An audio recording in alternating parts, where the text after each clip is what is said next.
Hello everyone, this is Rizwan Ahmed. उम्मीद करता हूँ आप सबकी तैयारी बहुत अच्छी चल रही होगी। एंड जैसा कि आपको पता है कि अभी आईबीपीएस एग्ज़ाम भी चल रहा है और साथ में अभी एनआईसीएल का भी एग्ज़ाम आ गया है। और उसके बाद अभी देखेंगे तो हमारा एलआईसी का भी एग्ज़ाम आ गया है। तो आज मैंने एक ये वीडियो रखी है इनके सैलरी स्ट्रक्चर के ऊपर कि मतलब क्या डिफरेंस है दोनों की सैलरी में। अभी पहले हम स्टार्ट करते हैं बैंक की सैलरी से। ये पीएसबी की सैलरी है, ठीक है। लेकिन ये जो मैंने कंपैरिजन के लिए एक्चुअली ये समझ लीजिए 4 इंक्रीमेंट्स के साथ ये वीडियो बनाई है। इसमें 4 इंक्रीमेंट्स एडेड है। तो आप बेसिक पे अगर देखेंगे 56,480 बनता है। उसमें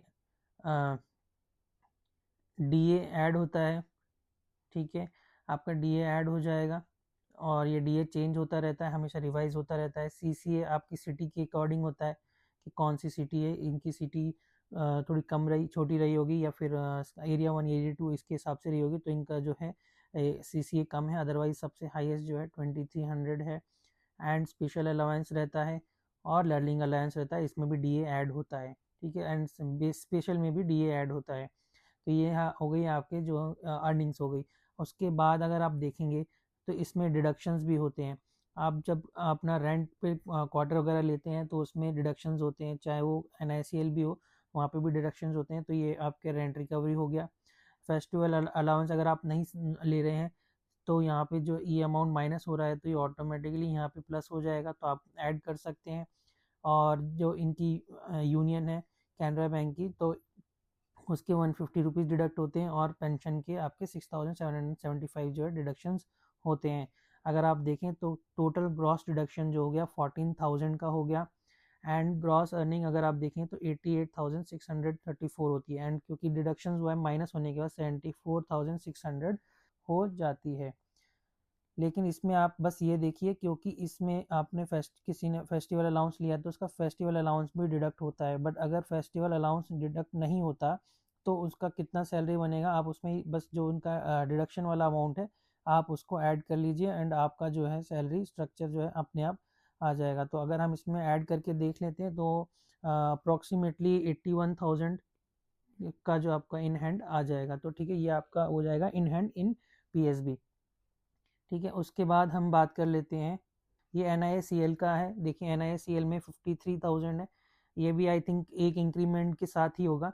ये जिसने मुझे शेयर किया मैंने उनसे पूछा नहीं है कि इसमें कितना इंक्रीमेंट है, बट मेरे हिसाब से शायद एक इंक्रीमेंट जो है इसमें ऐड किया होगा, ठीक है। तो ये इनका डीए है। डीए इंश्योरेंस जो एन है उसका और बैंकिंग का डीए काफ़ी डिफरेंस आप देख रहे होंगे कि वहाँ पे 11,000 था, यहाँ पे 32,000 के आसपास है। आपका सीसीए है। सीसीए भी देखो सिटीज़ के हिसाब से कम या ज़्यादा होता है। कन्वेंस अलाउंस है 1960 रुपीज़। और उसके बाद जैसे क्वार्टर्स रेंट का डिडक्शन है, ये इंश्योरेंस का डिडक्शन है, कुछ रिइम्बर्समेंट्स है। तो ये सारे डिडक्शंस होने के बाद जो है आपके टोटल डिडक्शन होता है 12,599।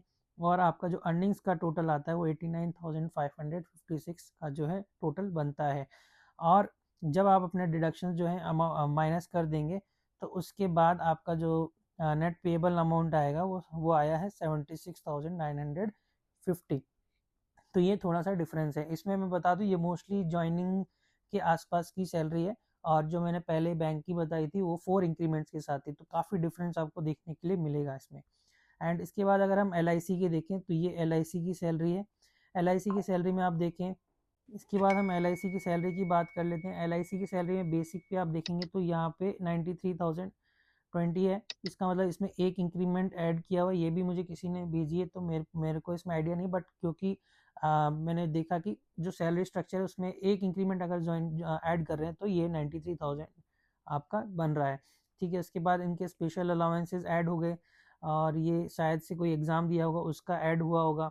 डीए देखिए यहाँ पे भी डीए काफ़ी डिफरेंट है। अगर आप देखेंगे जो डीए एनआईसीएल का है वो काफ़ी डिफरेंस है, क्योंकि जब वेज रिवीजन होता है तो डीए क्लब हो जाता है।